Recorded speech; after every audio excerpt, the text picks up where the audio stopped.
Hi, baby. Thanks, my love. Welcome back to my channel. Yeah, you've succeeded. Yeah.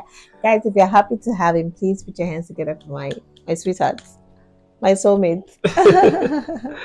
Yeah. Okay. I have a question for you. Okay. Have you found your soulmate? Am I your soulmate? The bone of my bone. Yeah. So the how is it called that thing again? Is it the bone of my bone, the flesh of my My flesh? flesh, yeah. I found the one. Mm. I found love. Woo! Leave your musical skills. wait. So we're talking about soulmate. Yeah. Do Okay. you think soulmate exists? Like I heard someone say, "No, he's my soulmate. I must get married to him." So do you think that there's one person that you have to get married to, and No. once you don't get married to that person, you might miss it too. No. You make it in life. No. So I don't think soulmate really like soulmate exists. I believe people use the word soulmate because you've grown to see that you just felt that this person is perfect for me. So it's more like a figurative statement. Oh, this is my soulmate. So I wouldn't really say there's one person that is meant for you, because even the person that served you breakfast was once that best person for you. So that means if that was the best person.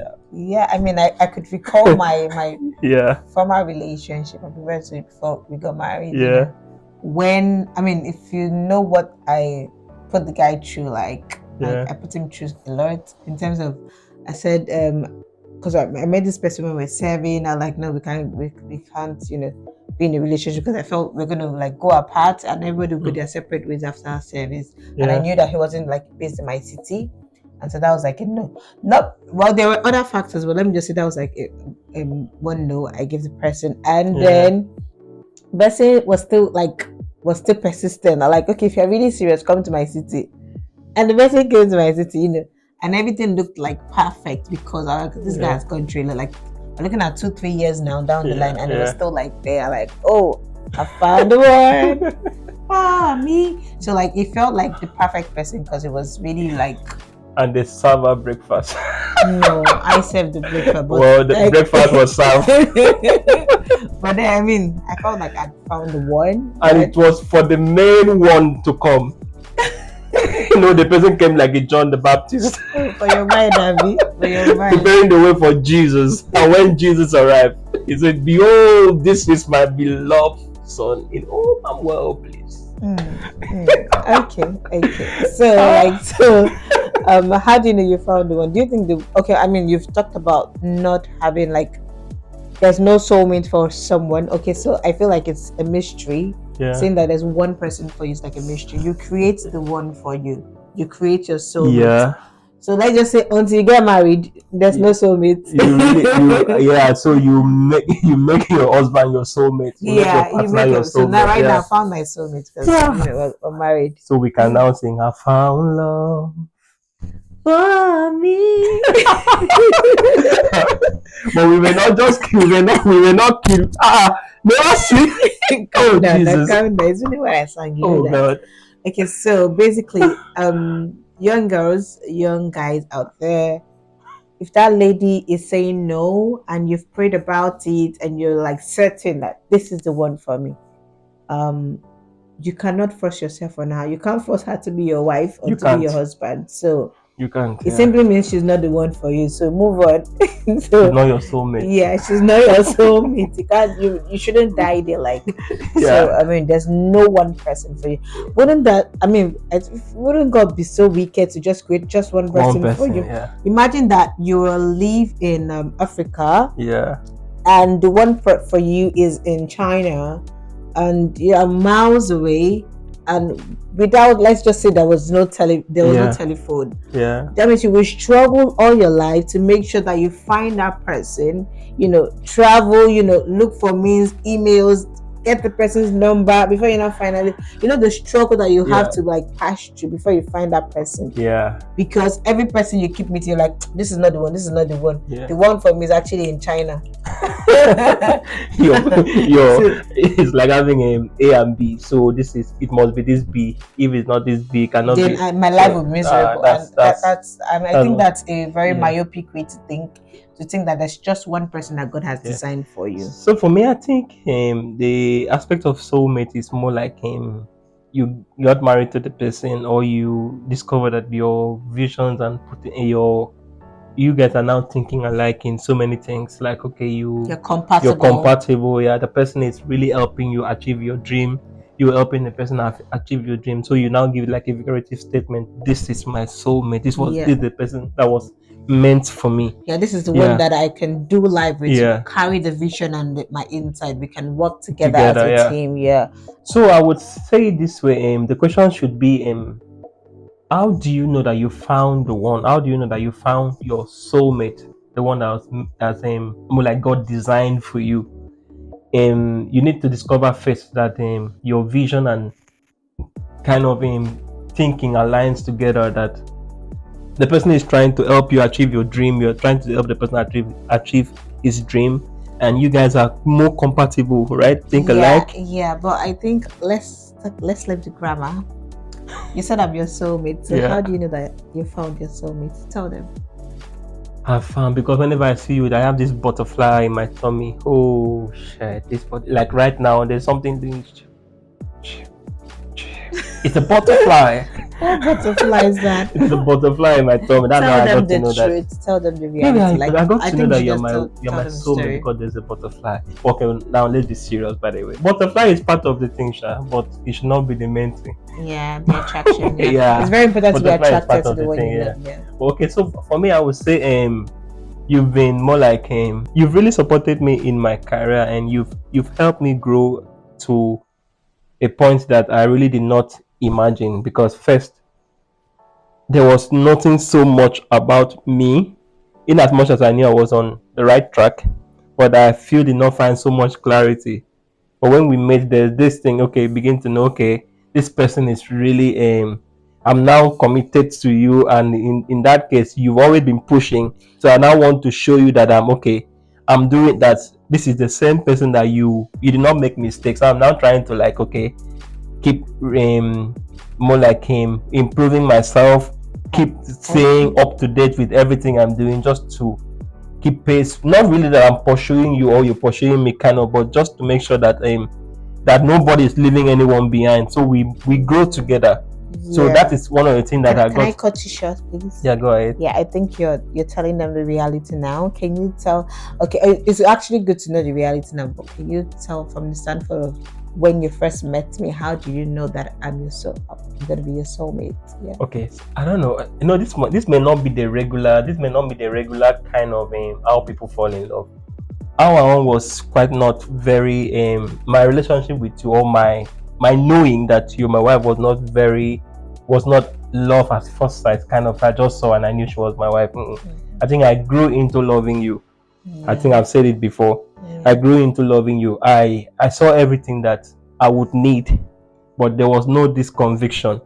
So I had to pray about it. Say, God, I want to love this girl. And I think I told you before. Wait, you're saying, I think you might be misleading people here. You said there was no conviction. What do you mean by that? There was no attraction, or is that a word now? There was attraction. Like you were not convinced in your spirit. Yeah, there was attraction. However, in my spirit, I was not sure if this is the person, because I think there were so other people around my life. So if it's love, then I would have probably first of all just start loving anybody. But you could love anybody, but you need to be sure if this is so many women.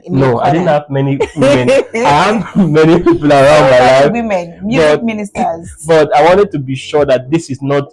This one is more like, you can love someone, but it's not like you love the person to be intimate or get into a relationship with the person.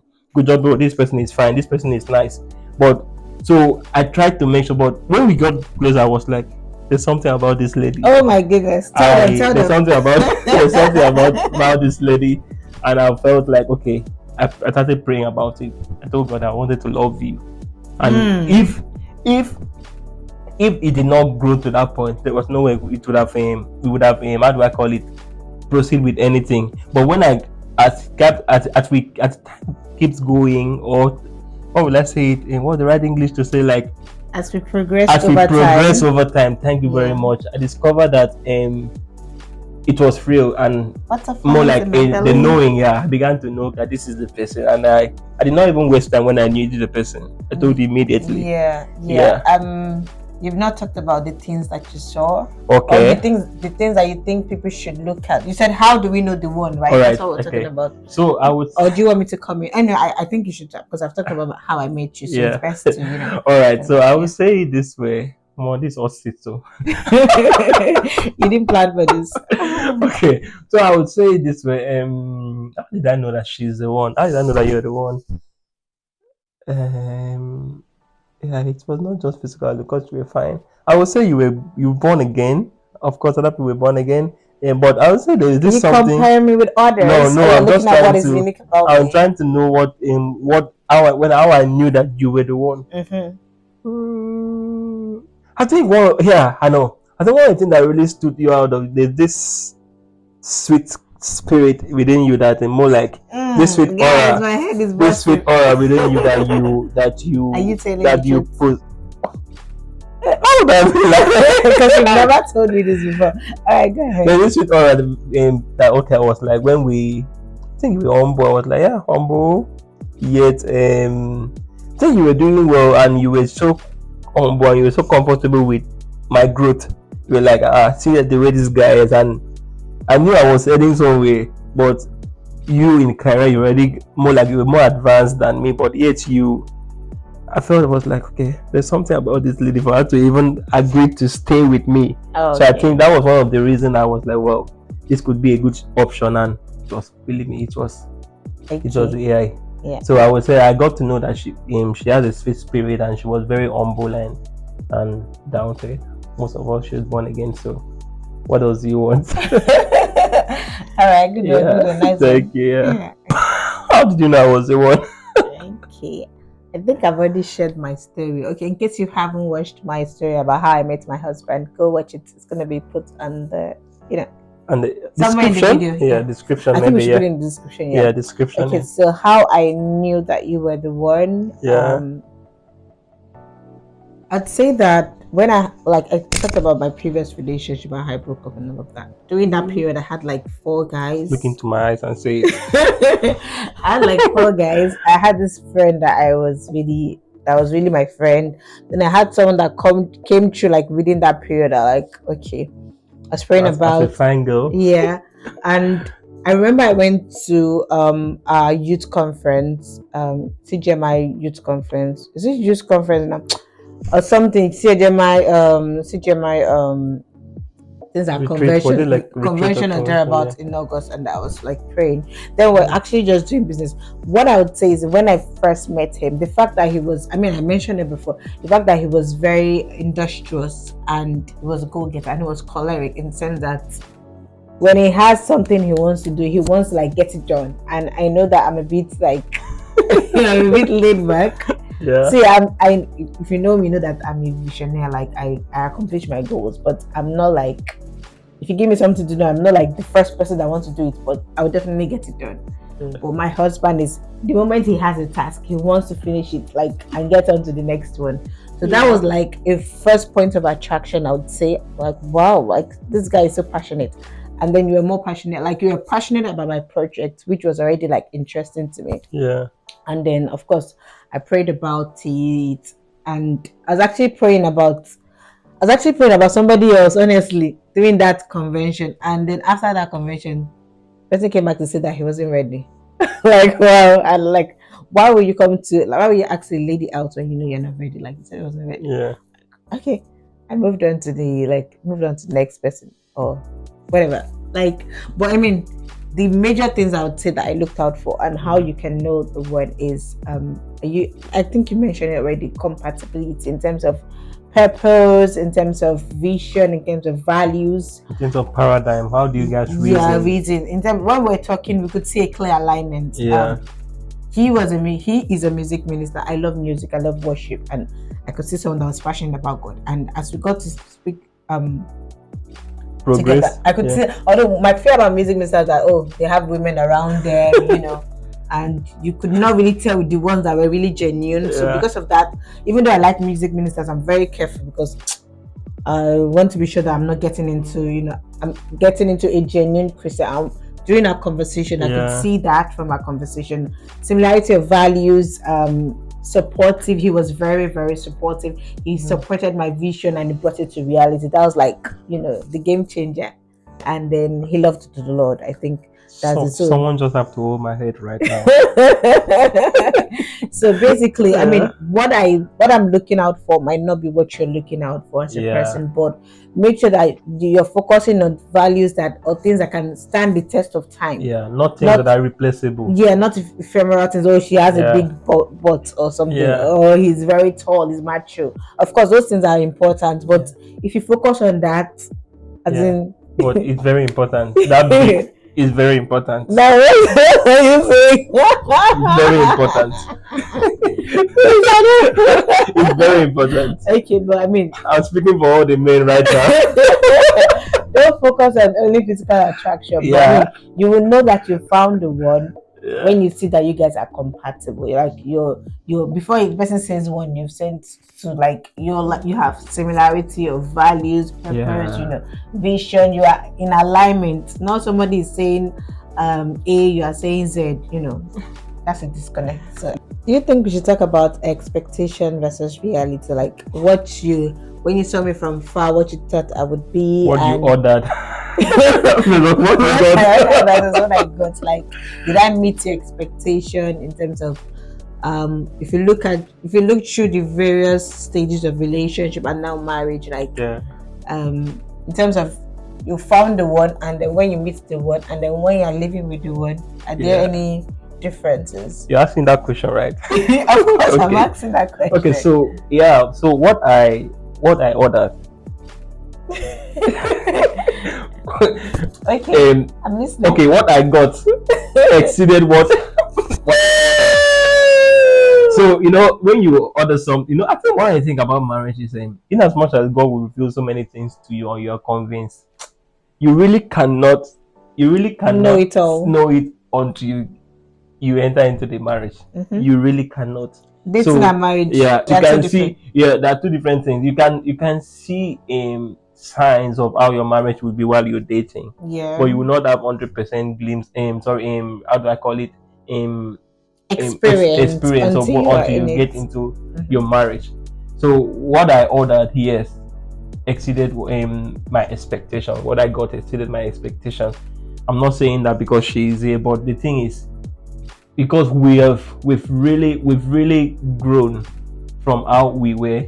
Of course, we've been having so many how do I call it misunderstandings are bound to happen because we're two separate people, and we adjust based on different phases we enter in marriage. Because believe you me, this every day is a different phase, or every month, every season, maybe like 6 months, the next 6 months is a different phase, the next 2-3 months, like now we're about to enter another phase, and we will face it together.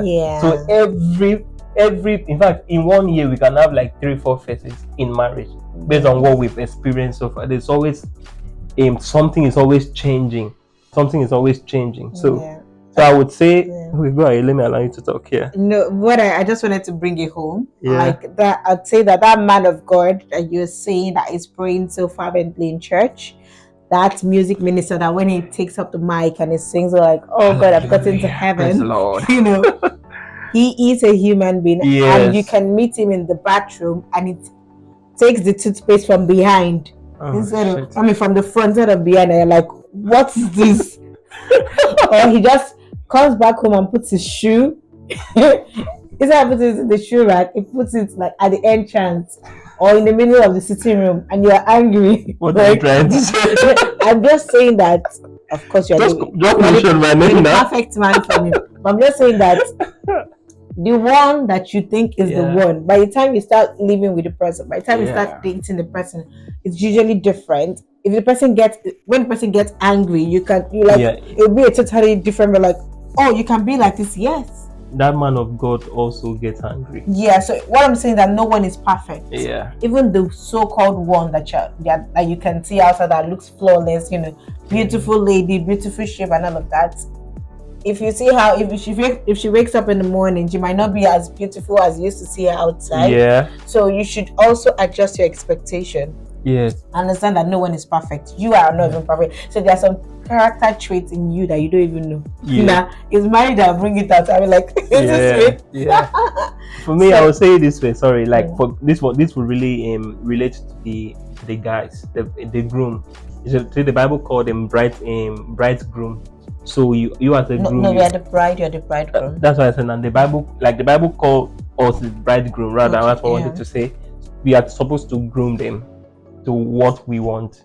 So as a man, sometimes you get married and you say this, you say I don't like this, she does this. No, you are the bridegroom. You're supposed to groom her to be your perfect bride. So that's how sometimes you feel that what you order. Sometimes you order a clothes. I see it like you ordered a cloth and no one has sewn it, and you now begin to cut it to sew what you want. Sometimes, in most cases, that's how it's going to be. As a man, when you marry and you discover that there are some things you need to work on. We are not complete. I'm also there's something that she would also help me correct. There's something that will also help her correct, and we do that in love. Without having to feel, who are you to tell me this? Without having to say, you have to be naked and not ashamed. Yeah, you have to be very open and you have to be ready to learn. There are some things that I knew that I've learned while we got married. Yeah, and that's something that we've learned from each other. Yeah.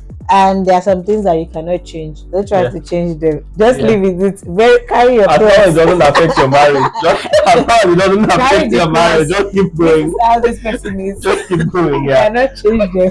I think Pastor Mildred said the mother did not change him. You want to come and change him. Yeah.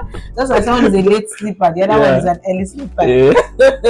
Speaking about reality, you cannot try to force them. No, you must stay awake. Of course. So my wife is a very early sleeper. I'm even surprised she has not slept now.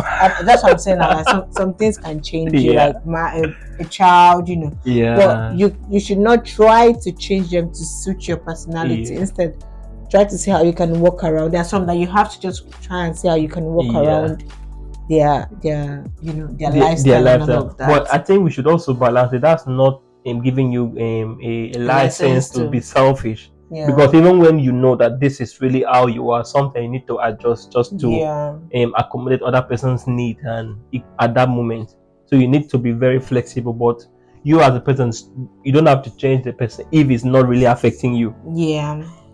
I think the summary of what we're saying is that first of all, there is no one person that is the one for you. Yeah. What I would say, if you are in any relationship, try to be the best, give the best, and manage or work around the person that you're dating. Yeah. I mean, if there are things that need improvement, talk to them about it to see how they can improve to become that perfect person for you. Yeah. And if you're already in a marriage, try to work on each other. Open to feedback, like you said. And if what your reality is very from your expectation, I mean, especially if you're already married, accept the reality. So I think we should say it this way. Also communicate. Yeah, I think you should say it this way. If what you ordered and what you got, it's really affecting you and you cannot, then discuss with the person. Yeah. That means the person would know, okay, see, this is really important to me, and see who can adjust. So I read a book and it said the best way to know who to compromise is who stand to lose less. And so if you feel what do you have to? So like let's assume my wife is a early sleeper. She is. I'm more like a late sleeper, so I can always be awake. Now, if I discover that I need to do something for my wife, or if I discover that if my wife does not sleep early, it will affect her the next day. That means I'll make sure I adjust myself to also try and sleep early with her, so that we can. Since I don't have anything to lose, angry.